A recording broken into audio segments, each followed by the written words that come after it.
আসসালামু আলাইকুম আমার প্রিয় শিক্ষার্থীরা, কেমন আছেন? আশা করি সবাই ভালো আছেন। আমি আল্লাহর রহমতে অনেক ভালো আছি। তো আজকে আমরা যেটা করবো সেটা হচ্ছে রিটাচ। তো প্রথমে দেখতে পাচ্ছেন আমি একটা ছবি নিলাম, লকটাকে আনলক করলাম, তারপর পেন টুল দিয়ে পুরো ফেসটাকে আমরা কেটে নিব। সুন্দরভাবে আমরা পেন টুল দিয়ে কেটে নেব। আবার একটু অল্টার ধরে ব্যাক স্পেস দিব, আবার এখানে দিব। আমাদেরকে সবসময় খেয়াল রাখতে হবে যখন নাকি আমরা পেন টুল দিয়ে কাটবো, সেটা যেন অবশ্যই যেন এটার যে অবজেক্টটা নিয়ে কাজ করতে সেই অবজেক্টটা যেন প্রপারলি কাটা হয়। আমরা যে কাজটা করছি সেটা হচ্ছে রিটাচ নিয়ে যে কাজ করতে, যা সাধারণত একটা যদি কোনো পিকচার হয় সেটা যদি একটু ডার্ক হয় সেটাকে একটু ফর্সা করে দেওয়া, বা কোনো একটা অডিশনে যদি আমি কোনো একটা ছবি দিতে চাই তো সেটা যদি একটু এডিটিং করে দেই তাহলে ব্যাপারটা সুন্দর হবে, একটু সৌন্দর্য হইল। এর ফলে কি হচ্ছে, আপনার কাজটাও সুন্দর হইলো এবং আপনি কমফোর্ট ফিল করবেন যে আপনি যে কাজটা করছেন। তো আমাদেরকে সবসময় খেয়াল করতে হবে যে পেন টুলের কাজটা আমরা সর্বোচ্চ অগ্রাধিকার দিব। তো সুন্দরভাবে পেন টুলের মাধ্যমে আমরা পিকচারটা কাটার চেষ্টা করব। পেন টুল দিয়ে আমরা কাটবো, আবার খেয়াল রাখবো যেন কোনোভাবে যেন স্ক্রিনের ভিতরে না আসে। আমরা যেভাবে কাটতেছি চেষ্টা করবেন ওইভাবে কাটার জন্য। এই যে দেখতে পাচ্ছেন যে আমাদের চুলের ভিতরে যেন এই জিনিসটা না যায়। হ্যাঁ, কন্ট্রোল ধরে ইন্টার দিব। তারপর হচ্ছে আমরা যাবো অ্যাডজাস্টমেন্ট লেয়ার যাওয়ার পরে সলিড কালার, তারপর হচ্ছে হোয়াইট দিব, ওকে দিব, নর্মালে যাওয়ার পরে হচ্ছে সফট লাইট। তারপর আমাদেরকে এখন কী করতে হবে সেটা হচ্ছে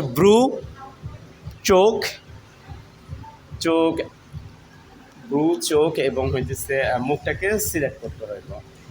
এইটা কাটার সময় আমাকে দেখতে হবে যেন এটা যেন একদম টানা হয়, যে কাজটা করছি সেটা যেন একদম টানা হয়, কারণ এইটার উপর ডিপেন্ড করে আপনার কোয়ালিটিটা। এটা যতটা সুন্দর হবে আপনার ভিডিওটা ততটা হবে।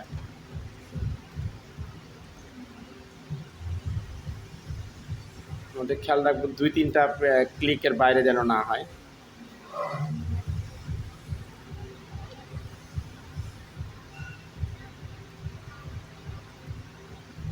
ডাবল ক্লিক করব, চোখও করতে হবে।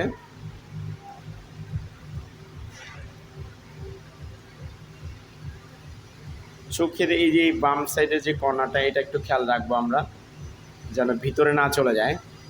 দুইটা চোখেই আমরা এখানে একদম অ্যাকুরেটলি আমরা দেওয়ার চেষ্টা করব।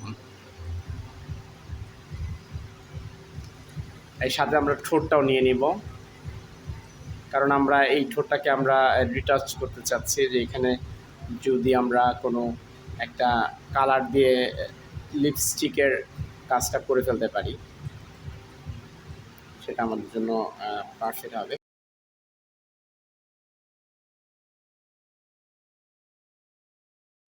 প্রথমে কন্ট্রোল ধরে ইন্টার দিতে হবে। তারপর হচ্ছে আমরা দেখতে পাচ্ছি যে লেয়ারটা হয়েছে তার ডান দিকে একটা এই যে কালো অংশের একটা রং হয়েছে, এটার নাম হচ্ছে লেয়ার মাস্ক থাম্বনেল। এখানে ক্লিক করবো, তারপর ডিলেট বাটনে ক্লিক করবেন। অবশ্যই আপনাকে খেয়াল করতে হবে যে এই যে জায়গাটা যে ফরগ্রাউন্ড কালারে সাদা থাকবে, ব্যাকগ্রাউন্ড কালারে কালো থাকবে, তারপর ডিলেট বাটনে ক্লিক করবেন। তাহলে আমাদের কাজটা অলমোস্ট শেষ। এখন শুধুমাত্র ঠোঁটটাকে আবার সিলেক্ট করবো আমরা।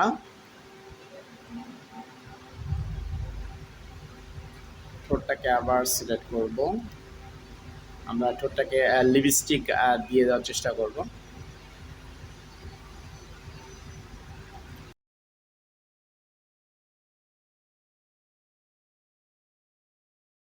আবার ইন্টার দিব, ইন্টার দেওয়ার পরে অ্যাডজাস্টমেন্ট লেয়ার যাবো, এবার সলিড কালার লাল রং দিব।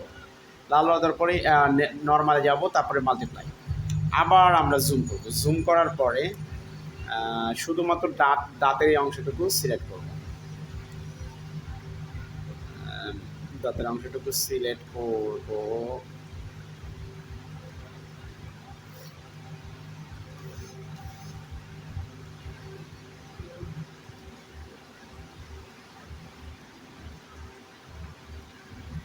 এখানে খুব সেন্সিটিভভাবে এই জায়গাটাকে আমরা সিলেক্ট করব।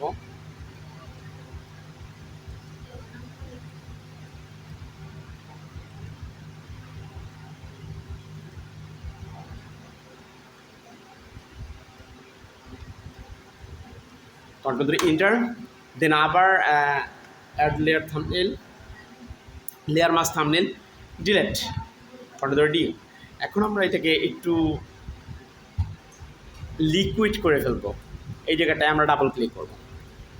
ডাবল ক্লিক করার পরে চেষ্টা করব, একটু দেখেন এই জায়গাটা খেয়াল করবেন যে এটাকে আমরা আন্ডারলাইং লেয়ার থেকে এটাকে যদি আমরা একটু বাম দিকে নিয়ে আসি, অল্টার ধরে এই যে দেখতে পাচ্ছি যে একটা ভলিউমের একটা মার্ক আছে, সেইটা টান দিকে হালকা ডান দিকে রেখে অল্টার ধরে ডান দিকে টান দিব। দেখেন এই জায়গাটা একটু ভিজা ভিজা টাইপ হয়ে গেছে, ওকে দিয়ে দেবো। তারপরে আমাদের মোটামুটি অলমোস্ট শেষ। আমরা একটা নতুন লেয়ার নিব।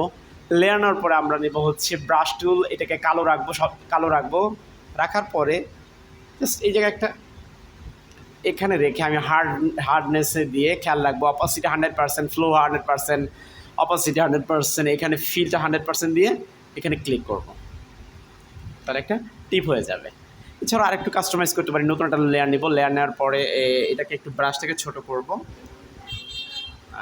ব্রাশটাকে ছোট করার পরে একটু ছোট করে এখানে একটা তিলের মতো দিয়ে দেব। দেওয়ার পরে এই তো হয়ে গেছে আমাদের কাজ। তো দেখুন আমরা কি ছিল, আমরা কি করলাম। এটা বন্ধ করলাম, এটা বন্ধ করি, আর এখন দেখেন এটা হয়েছে। এটা থেকে আমরা এটা রূপান্তর করলাম। আপনাদেরকে অসংখ্য ধন্যবাদ বন্ধুর সঙ্গে আমাদের ক্লাসে দেখার জন্য। ভালো থাকবেন।